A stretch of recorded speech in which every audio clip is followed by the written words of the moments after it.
Minecraft Live will add one of 3 mob vote choices, but we likely won't see these in game for a long time, so in this video I'm going to be testing out these mobs and showing how you can too. So some friends of mine, Jacob, Truth, and Mogwai, their links are in the description below, have created a mob vote add-on for me to showcase and test out early the mobs from the Minecraft Live 2022 mob vote, and I'll also show later on in the video how you can test out these mobs yourself. So of course we're going to start off with the Sniffer, as that's the mob that was announced first, and you'll notice right here I just went down into an ocean ruin and found in that ocean ruin chest some Sniffer eggs. Let's check out this ocean ruin over here as well and see if there's some Sniffer eggs in this, and there is. And according to the Sniffer announcement video, they were saying that ocean ruins chests would be filled with eggs, so I'm assuming that having a decently large number of the Sniffer eggs in these ocean ruin chests is actually fairly realistic. Unlike, let's say, the turtle's eggs, where you can fit up to 4 of them on one block, the Sniffer egg takes up the entire block that it's on and is almost the size of a block, and so we're going to plant down these Sniffer eggs so that they can hatch. Of course, these would be the eggs of an ancient animal that's long extinct, and you can see right there one of the Sniffer eggs has hatched already, and we have a baby Sniffer, and you can sort of see its design right here is rather cubical. They have this nice head with sort of a yellow beak and a green almost mossy looking shell on top of it with a red body and 6 black legs. And now you can see almost all of these Sniffers are starting to hatch, and this Sniffer is actually getting down on its 6 legs sort of splayed out to the side and is sniffing for seeds, and it actually found a prehistoric vine. Now what's pretty cool about this add-on is the fact that it does also add a plant, a decorative plant that the Sniffer has found.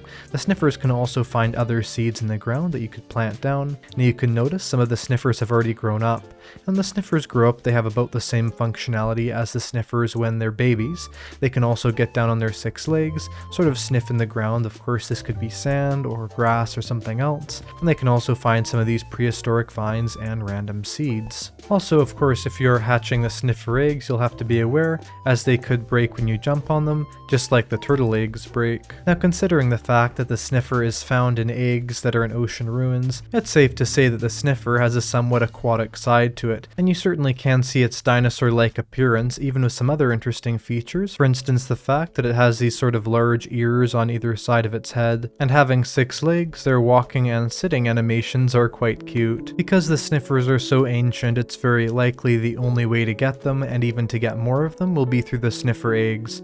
There's no confirmation from Mojang that the Sniffer themselves will breed, and so because of that, we'll either find the Sniffer very rarely laying the Sniffer eggs around the world, but more likely they'll not be breedable and they'll just not be a mob that's able to be infinitely obtained outside of just finding a lot of the eggs. And the Sniffer itself is very likely to win the Minecraft mob vote, the reason being, of course, that I did a community post poll on my channel that had about 250,000 votes, and the result was 64% of people wanting the Sniffer to be added to the game, so I think it's fairly safe to say that the Sniffer is the most likely mob to be added to the game. And having these decorative plants and the Sniffer itself would be really cool, but there are also 2 other mobs that could be potentially added to the game, and so let's move on from the prehistoric plant finding Sniffer and go on to the Rascal. So the Rascal will generate in abandoned mineshafts below Y0, although it's not 100% certain whether or not the Rascal will be everywhere below Y0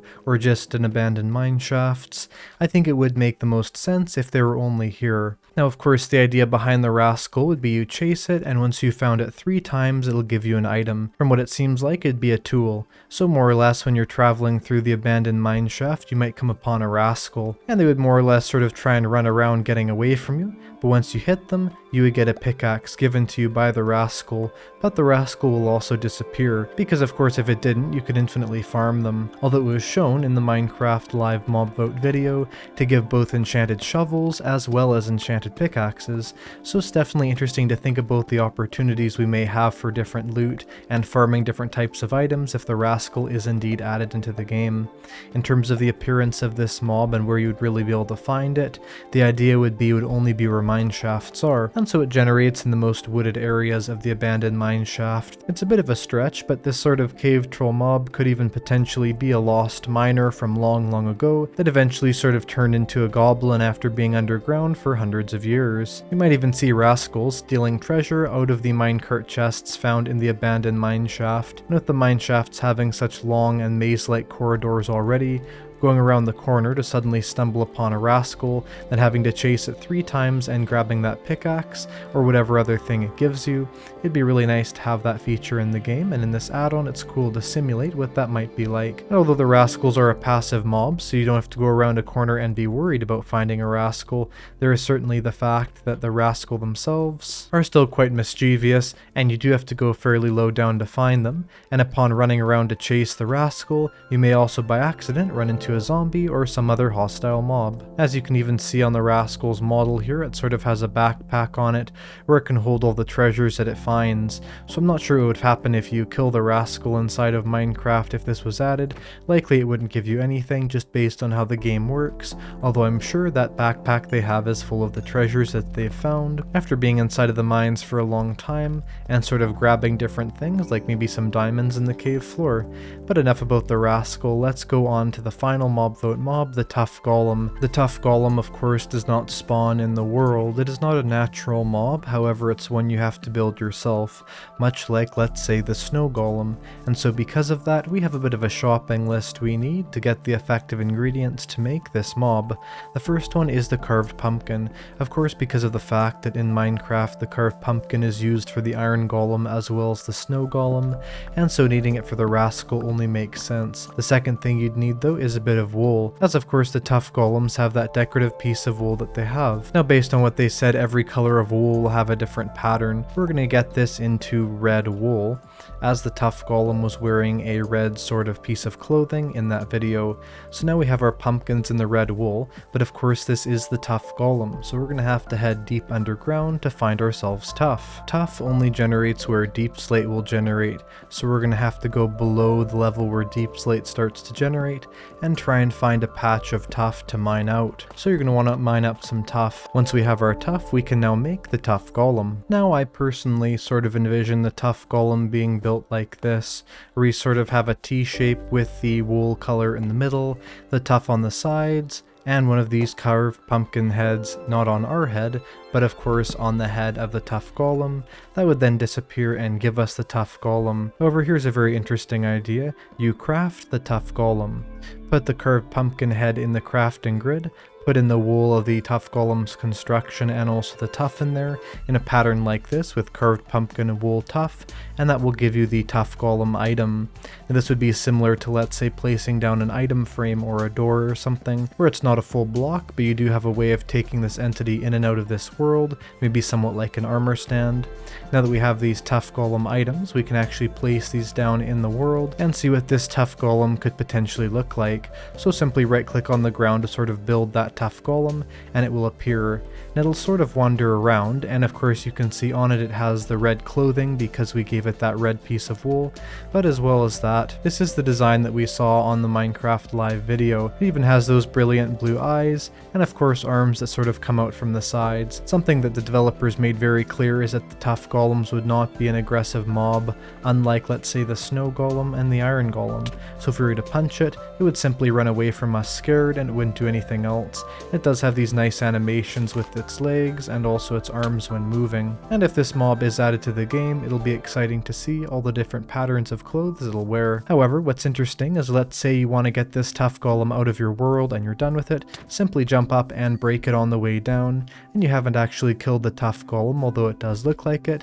You've simply picked it up to be placed elsewhere, as this is a mob that's sort of decorative and can be moved and placed in different areas. So we can break this, get that Tuff Golem to then be moved again, and it's quite a simple system, allowing us to place these Tuff Golems where we want, as they'll sort of stay around the area where they're placed, just like it was shown in the video. These would be especially nice inside of a build where we can have the Tuff Golem sort of stay there and have an item that it's holding. But now that I've tested all these mobs out in game, the big question you're probably asking is how can you test them out, and I'll show you that right now. All you have to do is go to jcubtruth.com, and I'll have a link to that in the description and pinned comment. and also a link to the artist who made the block bench models for this add-on. Then simply go up here and click add-ons, and by the way, this works for Bedrock Edition Windows 10, but as well as that Pocket Edition, so you can try out these new mobs on your phone, or you can try them out on your computer.